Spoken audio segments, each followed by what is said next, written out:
मूलों की प्रकृति पढ़ा जाता है ना।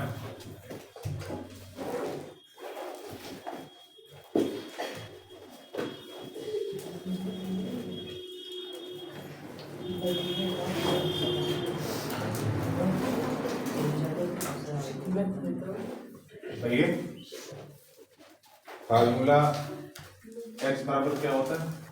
Minus B plus minus under root b square minus 4ac बटा 2a। तो मैंने क्या समझाया था, इस जो रूट के अंदर है वो d मान लेते हैं और d क्या फॉर्मूला आ जाता है बी स्क्वायर माइनस 4ac। तो हमारा d किस में है? अंडर रूट में। तो इसी से हम मूलों के बारे में जानेंगे, केवल यही है। तो आपने अभी तक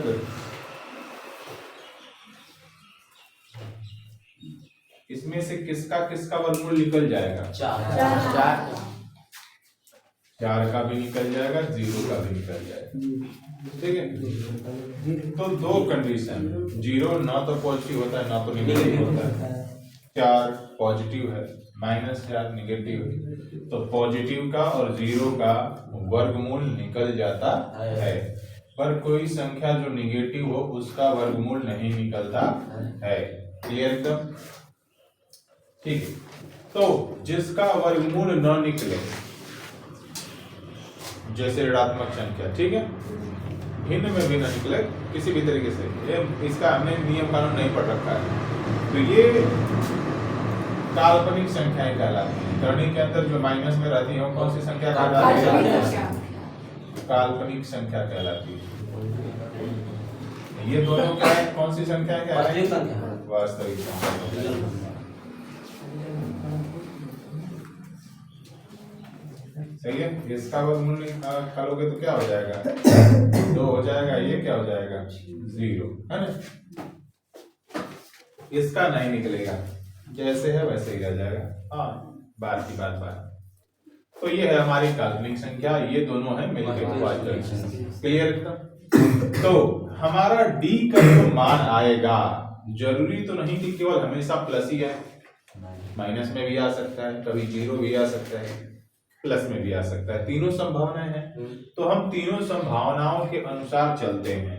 तो हम मान लेते हैं कि अगर d का मान हमारा 0 से बड़ा हो, कैसी बात होगा? अगर d का मान 0 से बड़ा होगा तो ये जब d, ये देख लीजिए 4 0 से बड़ा था, तो वर्गमूल निकला कि नहीं निकला? तो उस कंडीशन में कौन सी संख्या आई? वास्तविक संख्या आई। तो जरा दिमाग लगाइए, -d प्लस माइनस ये वास्तविक संख्या बटे में ये दोनों भी वास्तविक संख्या, तो कुल मिला के वास्तविक संख्या हुआ। तो मूल वास्तविक तथा भिन्न भिन्न होते हैं। सही है। अब सोचने वाली बात है कि वास्तविक तो हमको समझ में आ गया कि क्यों है, पर भिन्न भिन्न क्यों है, इसका भी देख लेते हैं। कल मैंने एग्जांपल लेके एक बार समझाया था, ठीक है। चलिए फिर से ले लेते हैं। x बराबर हम मान लेते हैं माइनस यहाँ 1 है, और ये प्लस माइनस करनी के अंदर d का मान हम मान लेते हैं 4 है, जो कि एक वास्तविक संख्या है। सही है, क्योंकि करनी 4 है तो वास्तविक है ना। बटे में 2 गुणे 1, तो इसको हल करते हैं तो ये हो जाएगा माइनस प्लस माइनस 4 का वर्गमूल 2 और बटे में भी 2। तो इसको दोनों को अलग अलग करो तो ये एक हो जाएगा -1 -2 बटा में 2, और ये दूसरा हो जाएगा -1 प्लस 2 बटा में 2, तो ये हो जाएगा -3 बटा में 2, और ये हो जाएगा 1/2। तो यहाँ x के दो अलग अलग मान आए कि नहीं आए? आ गए। इसीलिए दोनों भिन्न भिन्न है। वास्तविक क्यों है? क्योंकि इसका वर्गमूल निकल रहा है, और निकलने के बाद ये दोनों को अलग अलग कर दे रहा है, इसीलिए वास्तविक मूल वास्तविक तथा भिन्न भिन्न होते हैं। क्लियर एकदम? ठीक है, समझ में आया? इतना क्लियर है? और भी ठीक है, तो दूसरे की बात कर लेते हैं थोड़ा।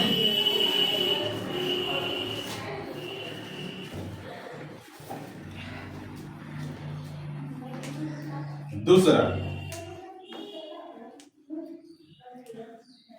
अगर d इक्वल टू 0 हो, d इक्वल टू 0 होने का मतलब क्या है, d का मान 0। जरा यहाँ पे समझ लें फिर से, x बराबर -1 प्लस माइनस अंडर रूट 0 बटा में 2, ठीक है। तो मैंने क्या बताया, ये भी अगर रहेगा तो वास्तविक होगा, तो इसका मतलब एकदम क्लियर है कि ये इसके मूल भी वास्तविक होने वाले हैं, बट समान होंगे कि भिन्न भिन्न होंगे, इसको चेक करना पड़ेगा। चलो चेक करते हैं। तो एक बात बताओ, ये हो गया -1 प्लस माइनस 0 बटा में 2, तो एक अलग अलग करो जरा सा, -1 प्लस 0 बटा में 2, और दूसरा कर लो -1 माइनस 0 बटा में 2, तो ये भी -1/2 हो गया, ये भी -1/2। 0 को किसी में जोड़ो चाहे घटाओ, क्या अंतर आ रहा है, नहीं अंतर आ रहा है, तो ये दोनों मूल बराबर है ना, समान है ना। तो जब d इक्वल टू 0 होता है तो मूल वास्तविक तथा समान होगा। क्या होगा, समान होगा। मूल वास्तविक तथा समान होते हैं, सही है, क्लियर एकदम। तीसरा कंडीशन, जब d लेस देन 0 हो, मतलब d का मान जब माइनस में हो, ऋणात्मक हो, ठीक है। तो जरा देखते हैं, इसी को ले लेते हैं,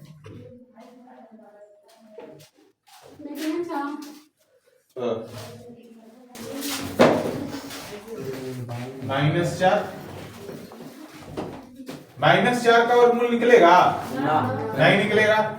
तो जब नहीं निकलेगा तो ये कौन सी संख्या बनाता है, काल्पनिक। तो बिना सोचे अब यहाँ पे भिन्न भिन्न या समान के बारे में हम चेक करेंगे नहीं, क्यों, क्योंकि जब तुम उसका वर्गमूल ही नहीं निकाल सकते तो कैसे जोड़ोगे, कैसे हटाओगे, हमें नहीं पता चलेगा कि वो समान है कि असमान। इसका मतलब हम केवल क्या लिखेंगे, काल्पनिक संख्या है, मूल काल्पनिक संख्या नहीं, काल्पनिक है।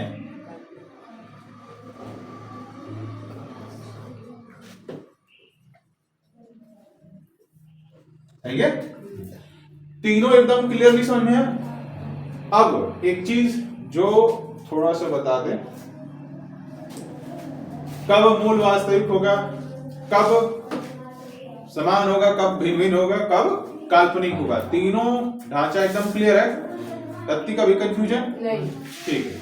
अब इसको लिखने का जो तरीका है वो देख लीजिए, कभी बोर्ड में कैसे कैसे क्वेश्चन घुमाएगा। तो अभी सारा का सारा ध्यान से देखिए, d greater than 0, d equal to 0, d less than 0। अच्छा, इसको तुम लोग बोल पाओगे कि नहीं बोल पाओगे, नहीं ना, तो पूछ लेते ना सर, इसको हम कैसे, आप बोल रहे हैं, इसको तो हम लोग जानते हैं, इसको आप कैसे बोल रहे हैं, है ना। देखो एकदम ट्रिक समझाते हैं। हाई कुछ लिखल का, ठीक है, इजर चौक है ना, हाई है ना, वो छोट होता है, जो पीछा वाला होता है वो बड़ होता है।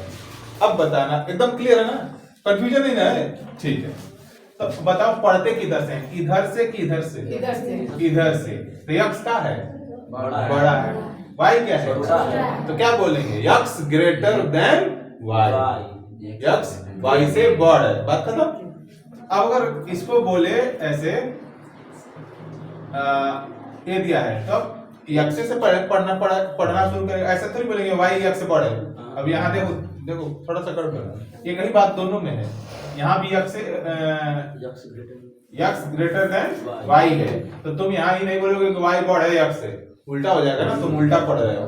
तुम अब क्या बोलोगे, यक्स लेस देन वाई, यानी वाई सॉरी यक्स वाई से छोटा है। चीजें समझ में आई, बस इतना सब फोकस करना। अरे हाँ है ना, नहीं समझ में आया, पक्का बोल पाओगे ना, लेस देन ग्रेटर देन, बस दो शब्द है, हंसने वाली कौन सी बात है, ठीक है। नहीं तो कॉल लिख देते हैं,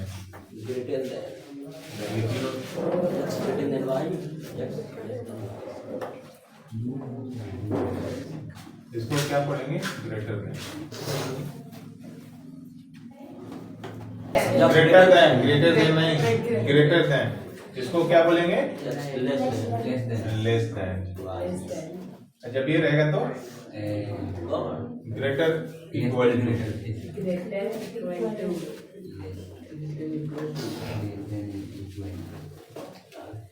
आई रहेगा तो लेस इक्वल टू।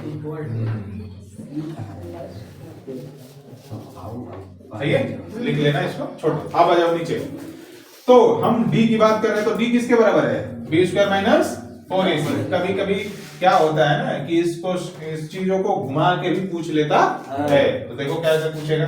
तो d बराबर क्या है? B square minus 4ac। तो एक कंडीशन दे दे, जैसे d ग्रेटर देन जब 0 हो तो मूल वास्तविक तथा भिन्न भिन्न होते हैं, है ना।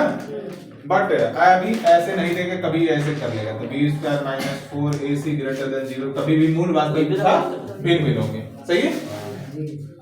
तो इसको अगर और भी कुछ करना चाहे तो ये इसको ऐसे भी लिख सकता है।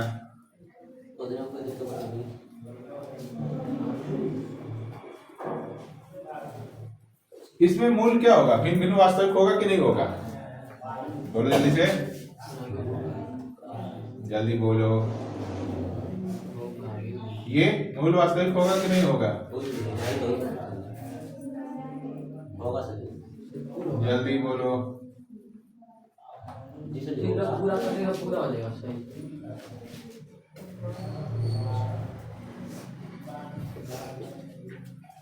ये सारे के सारे केस में मूल वास्तविक सब भिन्न भिन्न ही हो रहे हैं। समझ में आया ना? ये जैसे यहाँ समझ लो कि इक्वल टू है, इक्वल टू होता, मैं ये सब कैसे कर रहा हूँ तुम लोग भी सोच पाओ। अगर मान के चलो यहाँ इक्वल टू होता है, जैसे b square minus 4ac equal to 0, तो ये हो जाता बी स्क्वायर बराबर 4ac। तो ये हो जाएगा बी स्क्वायर बटे में 4 इक्वल टू ac, है ना। बी स्क्वायर बटा में 4a ले लो तो इधर c हो जाता, बी स्क्वायर बटे 4c होता तो इधर a हो जाता। अब तीनों आ जाए तो क्या हो जाएगा? 4ac। तो क्या बचेगा? एक बचेगा कि नहीं बचेगा? सिंपल घोड़ा भाग इधर उधर रहा है। मान के चलो कि यहाँ बराबर है तो ये सब होगा, लेकिन हमें ये सब नहीं लिखना है, बस समझने के लिए था। तो मैंने केवल इसी को इतने रूपों में लिखा है। इसका मतलब ये सारे के सारे रूप किसको रिप्रेजेंट कर रहे हैं? मूल वास्तविक तथा भिन्न भिन्न। क्लियर एकदम? ये सभी के सभी मूल वास्तविक तथा भिन्न भिन्न होंगे। और समान कब होंगे? जब सब में बराबर लग जाएगा। काल्पनिक कब होगा? जब लेस देन 0 लग जाएगा। समझ में आया? चलो उतार, ठीक है। हाँ, दूसरा ये देख लो, पहले का दूसरा देख लो। क्या दे रखा है? 3x square minus 4 root 3x plus 4 equal to 0। तो द्विघात समीकरण का व्यापक रूप क्या होता है? ax square plus bx plus c equal to 0 से तुलना कर दीजिए। सही है। तो a बराबर कितना? 3, b बराबर कितना? माइनस 4 रूट 3, और c बराबर कितना? 4। क्लियर एकदम? तो d निकालिए। d बराबर क्या होता है? बी स्क्वायर माइनस 4ac, तो हो गया माइनस 4 रूट 3 का होल स्क्वायर। सही है। माइनस 4 गुणे 3 गुणे 4, तो ये देखो स्क्वायर है तो 4 चौके 16, रूट 3 का रूट 3 में गुणा करोगे तो हो जाएगा 3, 16 तिया 48, माइनस का प्लस हो जाएगा माइनस, तो जो 16 16 तिया 48 इक्वल टू 0। तो जब d इक्वल टू 0 होगा तो क्या होगा? मूल वास्तविक होगा, वास्तविक समान होगा।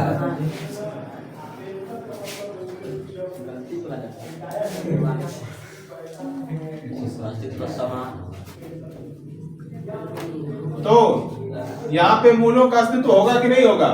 होगा। तो इसका मतलब इसे हल करना पड़ेगा। किस विधि से हल करना चाहते हो? सबसे बढ़िया देखो, डी तुम निकाल लियो, सूत्र विधि का यूज कर लो। क्लियर एकदम? तो चूंकि x बराबर फार्मूला क्या होता है? Minus B plus minus under root D बटा में 2a, यही ना फार्मूला होता है। रख लो minus 4 root 3 plus minus under root 0। D का मान तुमने पहले ही निकाल रखा है। 2 गुणे 3, 3 माइनस माइनस प्लस हो गया 4 रूट 3 बटा में 6, कटा दो जो कट जाए, तो ये हो गया तुम्हारा 2 बटा में 3 यानी 2 रूट 3 बटा में 3। अब प्लस माइनस 0 लिखने का कोई मतलब नहीं है, आंसर लिख दो, बात खत्म हो गया।